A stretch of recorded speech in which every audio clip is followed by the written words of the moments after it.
You ever noticed how foundational Black Americans, FBA, and a lot of the most prominent Black intellectuals seem to be, well, constantly at odds? It's a huge debate, especially online, and the reason why is probably not what you're thinking. See, this isn't really about personal beefs or someone selling out. No, it goes way deeper. We're talking about two groups that are basically operating from completely different playbooks, different theories about power, about progress, and about what it actually takes to win. So to really get what's going on, we have to look at what each side is trying to achieve, on their own terms. Because here's the thing, they're not just disagreeing on a few points. They're playing two completely different games with two totally different sets of rules. All right, so let's start with the FBA movement. Now, this isn't just some casual label. It is a very specific political identity. The whole idea is to center the descendants of people who endured chattel slavery right here in the U.S., arguing that they are a totally unique group with a totally unique claim. And that framework, it is laser-focused on one main thing: political leverage. That's the name of the game. The goal is to build this powerful, unified bloc for voting, for advocacy, that's strong enough to force the political system to finally deal with its historical grievances. Okay, so how do you build that kind of leverage?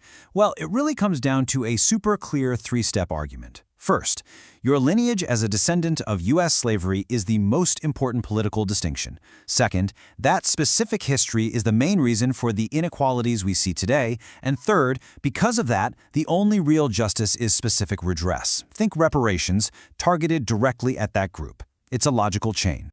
You can totally see the strategy here, right? Each one of those claims is like a building block. They all work together to solidify this one group identity. And once you have that identity, you can apply unified political pressure, forcing the system to recognize your claims. But for any of that to work, the story, the narrative, has to stay simple, unified, and totally focused. No exceptions. And this is where the fireworks start. Because when you bring Black intellectuals into the conversation, their goal isn't necessarily to build leverage. They're after something else entirely, what we could call explanatory power. They're asking a fundamentally different kind of question. This right here, this is the collision point. The FBA movement is asking a moral question, what is owed? But the intellectual, they're often asking an analytical question, what actually works? What produces progress? Now that might sound like a small difference, but trust me, it creates a divide as wide as the Grand Canyon. Because think about it, the second you ask what works, you've just opened Pandora's box. Suddenly, you have to consider all these messy, complicated variables. We're talking about policy incentives, cultural behaviors, how institutions are designed, and all the tough trade-offs that come with them.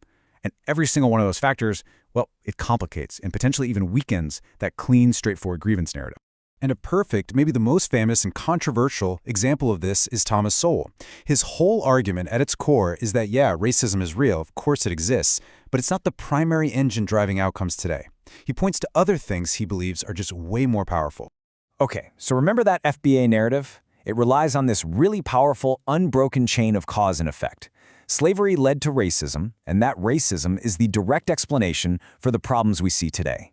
It's a very clean line, and that's exactly what gives the call for reparations so much moral power. But then Sowell's word comes in and just breaks that chain. He points to things like culture or the success of certain Black immigrant groups and argues that things like incentives can actually be more powerful than race in explaining who gets ahead. Now, for the FBA movement, this isn't just some academic disagreement. It feels like an existential threat to their entire political project. Then you've got someone like Glenn Loury. He really hones in on this tension between what a political movement needs and what an intellectual's job is. The FBA movement, just like any movement, absolutely needs that narrative unity to build its power. But Loury would argue that an intellectual's duty is to chase the truth, no matter how uncomfortable it is, and even if it shatters that unity. John McWhorter takes it even another step. He makes the case that a lot of modern anti-racism operates less like a political program and more like, well, a religion. He says it has its own sacred beliefs, its own version of original sin, and its own definition of heresy for anyone who dares to ask the wrong questions. So if you look at it through McWhorter's lens, the FBI ideology seems to have these core tenets that feel a lot like religious doctrine. You have a sacred lineage, a sacred grievance, and, this is the key part, a whole set of forbidden questions. Questions you just can't ask without being branded a heretic. And you can imagine that kind of framing is absolutely intolerable to a movement that's built on moral urgency. So it's becoming pretty clear, right? These two groups are not fighting the same battle. They're not even on the same battlefield. They're engaged in two totally different projects with completely different rules and completely different finish lines. This really sums it all up beautifully. For FBA, the goal is political leverage. For intellectuals, it's explanatory accuracy. FBA values moral clarity above all else. Intellectuals have to wrestle with uncomfortable trade-offs. FBA's focus is on external responsibility for what happened in the past, while intellectuals are often digging into the complex internal and institutional stuff that drives outcomes today. And this is exactly why they end up talking right past each other. So an intellectual might bring up a data point, say about immigrant success, because they're trying to test a theory. But what does the FBA advocate hear? They hear someone dismissing their entire history, their entire grievance.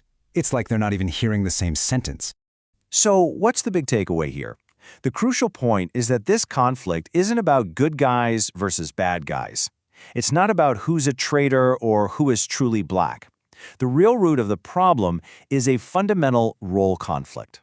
And it really just boils down to this, something super simple but powerful. Movements exist to enforce narratives. That's how they get things done. But intellectuals, their entire job is to question narratives, to complicate them, to test them, even the ones they might agree with. These two roles are just naturally in direct opposition. This simple idea explains so much. It explains why the conflict gets so heated with people like black economists or academics or any heterodox thinkers. Because their job, their professional and ethical duty, is to put truth and evidence above political strategy.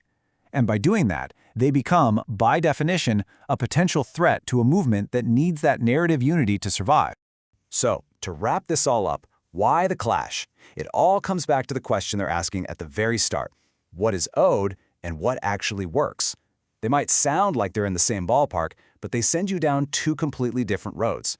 And those roads lead to very different answers, very different strategies, and yeah, ultimately, very different enemies. And that leaves us with a really tough final question to chew on. If a political movement absolutely needs unity to build power, but the whole point of intellectual work is to create friction to find the truth, then can these two, both so vital, ever really truly be on the same team?